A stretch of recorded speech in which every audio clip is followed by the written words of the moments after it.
कैसे हैं आप सब? होली आपकी हो गई होगी। उम्मीद है आपने होली खुशी खुशी मनाई होगी, एक दूसरे को रंग गुलाल लगाया होगा, मिले होंगे एक दूसरे से, और उम्मीद है कि आपकी होली अच्छी निपटी होगी। और अब वक्त है स्टूडेंट्स, फिर से एक बार फिर से अपनी पढ़ाई पर ध्यान देने का वक्त है, फिर से किताबों की ओर लौट आने का। ठीक है ना स्टूडेंट्स? तो फिर से आप पढ़ाई करना स्टार्ट कर दीजिए। इसी सिलसिले में मैं आज फिर आपके सामने उपस्थित हूं लेकर अमेजिंग फैक्ट्स इंग्लिश स्पीकिंग। देखिएगा स्टूडेंट्स, पहला स्पीकिंग ये है, आपको यूज करना है मे हैव का और मस्ट हैव का। मे हैव और मस्ट हैव। मे हैव कहां यूज करते हैं, मस्ट हैव कहां यूज करते हैं? देखिएगा, जब पास्ट में कोई संभावना व्यक्त करते हैं, जब पास्ट में कोई संभावना व्यक्त करते हैं, जैसे शायद आपने मेरा नाम सुना होगा, शायद आपने मेरा नाम सुना होगा, सुना होगा कि नहीं सुना होगा? सुना होगा। शायद आपने मेरा नाम सुना होगा, तो मैं ये पास्ट में यानी भूतकाल में संभावना व्यक्त कर रहा हूं, है ना? मैं ये भूतकाल में संभावना व्यक्त कर रहा हूं कि शायद आपने मेरा नाम सुना होगा, है ना? सुना होगा, कभी ना कभी सुना होगा, भूतकाल में सुना होगा। और अगर दूसरी प्रकार से मैं ये वाक्य कह दूं कि आपने मेरा नाम जरूर सुना होगा, तो मैं इस बात को दृढ़ता पूर्वक कह रहा हूं, मैं इस संभावना को दृढ़ता पूर्वक व्यक्त कर रहा हूं। तो संभावना सामान्य रूप से व्यक्त करना तो मे हैव का यूज करेंगे, संभावना को दृढ़ता से व्यक्त करना तो वहां पर मस्ट हैव का यूज करेंगे। समझ गए ना स्टूडेंट्स? संभावना को अगर सामान्य रूप से व्यक्त कर रहे हैं तो मे हैव, और अगर दृढ़ रूप से व्यक्त कर रहे हैं तो मस्ट हैव का यूज करेंगे। देखिएगा स्टूडेंट्स, जैसे आपने मेरा नाम सुना होगा, ये मैं संभावना को सामान्य रूप से व्यक्त कर रहा हूं कि आपने मेरा नाम सुना होगा, तो ये क्या होगा? You may have heard my name. You may have, तो जब सामान्य रूप से, आप यहां पर शायद हटा भी सकते हैं, आप चाहो तो शायद लगाओ, चाहो तो शायद ना लगाओ, ठीक है ना? आपकी इच्छा पर डिपेंड है। शायद लगा हो तब भी आपको यही बनाना है, और शायद नहीं लगा होगा तब भी आपको यही बनाना है। शायद लगा होगा तब भी आपको यही बनाना है, शायद नहीं लगा होगा तब भी आपको यही बनाना है, सेम यही बनाना है। ठीक है? तो अगर शायद लगा हो तब भी, नहीं लगा हो तब भी, you may have heard my name. क्योंकि जब मे हैव लगता है तो वहां से संभावना ही व्यक्त की जाती है, तो उस सेंटेंस में शायद लगा हो या ना लगा हो, आपको मे हैव का जरूर यूज करना है। समझ गए ना स्टूडेंट्स? तो आपने मेरा नाम सुना होगा, you may have heard my name. इसी प्रकार से दूसरा देखिएगा, आपने मेरा नाम जरूर सुना होगा, जरूर सुना होगा तो मस्ट हैव। ठीक है? जब संभावना को दृढ़ रूप से व्यक्त करेंगे तो must have, you must have heard my name. तो समझ गए ना स्टूडेंट्स? जब संभावना व्यक्त करते हैं, जब पास्ट में संभावना व्यक्त करते हैं कि शायद ऐसा हुआ होगा, या शायद ऐसा हुआ होगा, या वैसा हुआ होगा, या ऐसा जरूर हुआ होगा।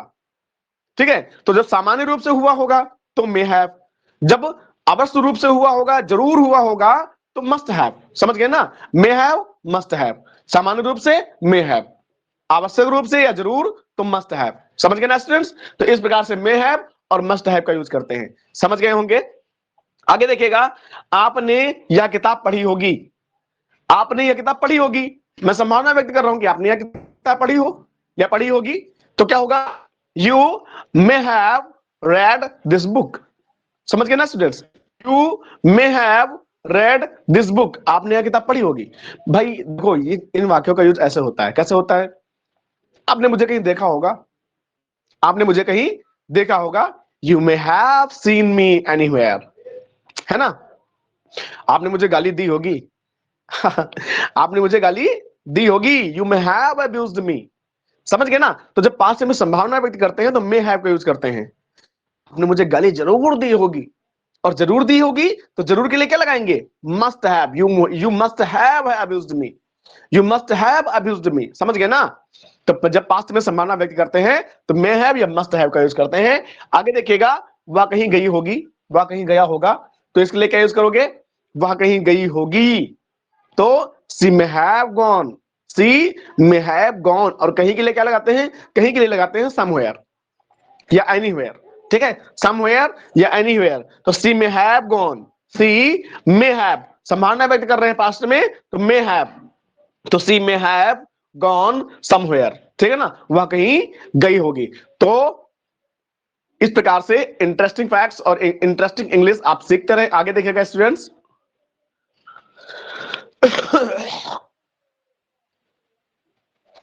संभावना व्यक्त करते हैं तो हमने क्या बताया, तो हमने बताया आपको मे हैव और मस्ट हैव का यूज करना है। लेकिन जब प्रेजेंट में, वर्तमान में संभावना व्यक्त करेंगे तब क्या यूज होगा, तब यूज होगा वुड बी या मे बी, वुड बी या मे बी। जब पास्ट में संभावना व्यक्त करेंगे तो मे हैव मस्ट हैव, लेकिन जब वर्तमान में संभावना व्यक्त करेंगे तो वुड बी या मे बी का यूज करेंगे। अब पास्ट में संभावना कैसे व्यक्त करते हैं और प्रेजेंट में संभावना कैसे व्यक्त करते हैं, एकदम पतला छोटा सा अंतर होता है। देखिएगा अंतर क्या होता है, अंतर थोड़ा सा होता है। जैसे मैंने आपको पहला वाक्य बताया था, शायद आपने मेरा नाम जरूर सुना होगा, शायद आपने मेरा नाम जरूर सुना होगा, जरूर सुना होगा, जरूर सुना होगा। पीछे चले जाइए, पास्ट में, मैं पास्ट की बात कर रहा हूं। दूसरा देखिएगा, वह 5 साल का होगा, ये 5 साल का होगा। अब वो मेरे सामने है या मेरे नहीं भी है तो मैं अब वर्तमान में संभावना व्यक्त कर रहा हूं कि वो 5 साल का होगा। समझ गया ना स्टूडेंट्स? पास्ट में संभावना व्यक्त करना, मैं पास्ट की संभावना व्यक्त कर रहा हूं कि आपने मेरा नाम जरूर सुना होगा या आपने मेरा नाम सुना होगा। लेकिन मैं अभी कह दूं कि शायद वो तुम्हारा मित्र होगा या भी वो 5 साल का होगा, हो सकता है वो तुम्हारे पिताजी हो, है ना। तो मैं ये संभावना वर्तमान में व्यक्त कर रहा हूं, पास्ट में संभावना व्यक्त कर रहा हूं तो पास्ट के लिए मे हैव और मस्ट हैव। अगर प्रेजेंट में व्यक्त कर रहा हूं तो वुड बी और मे बी का यूज करेंगे। आगे देखिएगा स्टूडेंट्स, अगर वर्तमान में संभावना व्यक्त करते हैं, जैसे वह 5 साल का होगा, वह 5 साल का होगा, तो क्या लगाएंगे, वुड बी।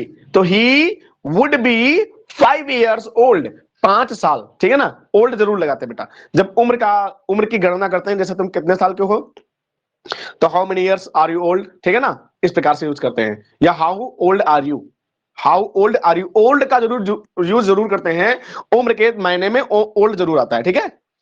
आगे देखिएगा स्टूडेंट्स, वे आपके पिताजी होंगे। अभी मैं वर्तमान में संभावना व्यक्त कर रहा हूं, वे आपके पिताजी होंगे। देखिए इसमें आपको वर्ब मिलेगी, इसमें आपको वर्ब मिलेगी, इसमें आपको वर्ब मिलेगी, और वर्ब मिलेगी तो आपको मे हैव मस्ट हैव लगाना है। लेकिन इसमें आपको वर्ब नहीं मिलेगी, इसमें आपको वर्ब नहीं मिलेगी। वर्तमान में संभावना व्यक्त कर रहे हैं तो आपको वर्ब नहीं मिलेगी, और वर्ब नहीं मिलेगी तो आपको वुड बी मे बी का यूज करना है, ठीक है ना स्टूडेंट्स। तो आप भी की जगह मे बी लगा सकते, मे बी भी लगा सकते हैं, इसकी जगह पे आप ये भी लगा सकते हैं। हालांकि मैंने हर जगह पर वुड बी ही का यूज किया है। तो वे आपके पिताजी होंगे। हाँ ये भी ध्यान रखिएगा, इसमें शायद छिपा हुआ है, इसमें शायद छिपा हुआ है, शायद छिपा हुआ है, ठीक है ना। इसमें भी शायद छिपा हुआ है, इसमें भी शायद लग सकता है। शायद वह 5 साल का होगा तब भी यही बनेगा। अगर यहां पे शायद भी लिखा होगा तो तब भी यही बनेगा, यहां पे शायद छिपा हुआ है, ठीक है ना। शायद वह 5 साल का होगा तो he would be 5 years old। समझ गए ना स्टूडेंट्स, शायद छिपा हुआ है तब भी यही बनेगा, शायद लगा हुआ है तब भी यही बनेगा। आगे देखिएगा, वे आपके पिताजी होंगे या शायद वे आपके पिताजी होंगे, बनेगा वही ही वुड बी, वे होंगे आपके पिताजी, योर फादर। समझ गए ना स्टूडेंट्स, एकदम इजी तरीका है, एकदम इजी तरीका है। इसी प्रकार से इंग्लिश सीखते रहें। देखो इंग्लिश इसलिए इंपॉर्टेंट है क्योंकि इंग्लिश जो है ना आपको बायो में भी काम आएगी, आप इंजीनियरिंग लाइन में जाएंगे तब भी काम आएगी, आप टीचिंग लाइन तब भी काम आएगी, आप कंपटीशन लाइन में जाएंगे तब भी काम आएगी। English is global language and it is most compulsory language and it is most compulsory subject for your future. आपके भविष्य के लिए बहुत महत्वपूर्ण अंग्रेजी है। हो सकता है आप आगे काम ना है, हो सकता है आपको मैथ आगे काम ना है, लेकिन इंग्लिश एक ऐसी विषय है, इंग्लिश विषय है जो आपको, जब तक आप एजुकेशन लाइन से जुड़े रहेंगे तब तक इंग्लिश आपका पीछा नहीं छोड़ेगा। और इंग्लिश एक ऐसा सब्जेक्ट है ना, इंग्लिश आप जब कहीं बोल देंगे तो वहां पर आपकी श्रेष्ठता साबित हो जाती है कि हाँ बंदा पढ़ा लिखा है। कोई भागवताचार्य भी या कोई मतलब सन्यासी भी या कोई वैसा पुरुष जो आध्यात्मिक जीवन से जुड़ा हुआ होता है, वो जब इंग्लिश बोल देता है तो बहुत ज्यादा इफेक्ट पड़ता है। अब जैसे आपके मागेश्वर धाम है या कोई देवकी नंदन है या आपके मान लो कोई पॉलिटिकल नेता वगैरह हैं, ये जब इंग्लिश बोल देते हैं तो इनकी छवि पर बहुत अच्छा प्रभाव पड़ता है कि हाँ नेता तो पढ़ा लिखा है, हाँ ये आचार्य तो पढ़े लिखे हैं। तो इंग्लिश एक ऐसी लैंग्वेज है जिससे आपका व्यक्तित्व, ठीक है। हालांकि मैं हिंदुस्तानी हूं, हिंदी मेरी मातृभाषा है, मैं हिंदी का सम्मान करता हूं, हिंदी मेरे रग रग में है, लेकिन अंग्रेजी एक ऐसी भाषा है, अंग्रेजी एक ऐसी चीज है जो आप कहीं भी चले जाएं आपको अंग्रेजी लिखी हुई मिलेगी, आपको अंग्रेजी पढ़नी पड़ेगी। तो अंग्रेजी का आप पीछा नहीं छोड़ सकते और अंग्रेजी भी आपका मरते दम तक पीछा नहीं छोड़ेगी। तो अंग्रेजी मोस्ट इंपॉर्टेंट है शिष्यों, ठीक है ना, अंग्रेजी मोस्ट इंपॉर्टेंट है। इसलिए मैं अंग्रेजी का एक एक वाक्य बताता हूं, एक एक वाक्य में कैसे प्रयोग करना है, एक एक चीज बताता हूं। इसलिए मैं चाहता हूं कि आप हमेशा मेरे साथ बने रहिएगा और वीडियो को अंत तक जरूर देखा कीजिएगा। वीडियो को अंत तक देखने का फायदा आपका यह होगा कि पता नहीं मैं ऐसा कौन सा फैक्ट आपको बता दूं जिससे आप वीडियो को स्किप कर दें या फर्स्ट से लास्ट तक पहुंच जाएं, वो फैक्ट आपका छूट जाए और इस फैक्ट से आप अनजान रह जाएं। और मैं आपको पढ़ा रहा हूं शायद ही आपको ये लगभग कहीं पर यूट्यूब पर जल्दी जल्दी नहीं मिलेगा, शीघ्रता से नहीं मिलेगा, ढूंढे हुए नहीं मिलेगा, ठीक है, लेकिन मैं आपको बिना पढ़ाए हुए पढ़ा रहा हूं, तो आप इस चीज को जरूर पढ़िएगा, ठीक है स्टूडेंट्स। तो आगे देखिएगा, शायद वह तुम्हारा मित्र होगा, ये मैं आपके लिए छोड़ रहा हूं, शायद वह तुम्हारा मित्र होगा। चलो मैं बता दे रहा हूं, तो शायद अगर लगा हुआ है तब भी और नहीं लगा हुआ है तब भी आपको वुड बी का ही प्रयोग करना है। तो यहां पे क्या हो जाएगा, he would be your friend, he would be your friend. शायद वह तुम्हारा मित्र होगा, शायद लगा हो तब भी वुड बी, शायद नहीं लगा हो तब भी वुड बी, या शायद लगा हो तब भी में है, शायद नहीं लगा है तब भी में है। तो इस प्रकार से पास्ट में संभावना व्यक्त करते हैं और इस प्रकार से प्रेजेंट में संभावना व्यक्त करते हैं। पास्ट में संभावना व्यक्त करते हैं तो ये लगेंगे और प्रेजेंट में संभावना व्यक्त करते हैं तो ये लगेंगे। मैंने मोस्टली वुड बी का ही प्रयोग किया है, आप वुड बी की जगह मे बी का भी प्रयोग कर सकते हैं। तो आशा करते हैं स्टूडेंट्स आपको एक एक चीज समझ में आई होगी। बने रहिएगा इसी प्रकार से, मेरे चैनल को लाइक और सब्सक्राइब और शेयर जरूर कर दीजिए कीजिए, जिससे मुझको भी मोटिवेशन मिलता रहे और आपको भी फायदा होता रहे। Okay students, goodbye and doing your best.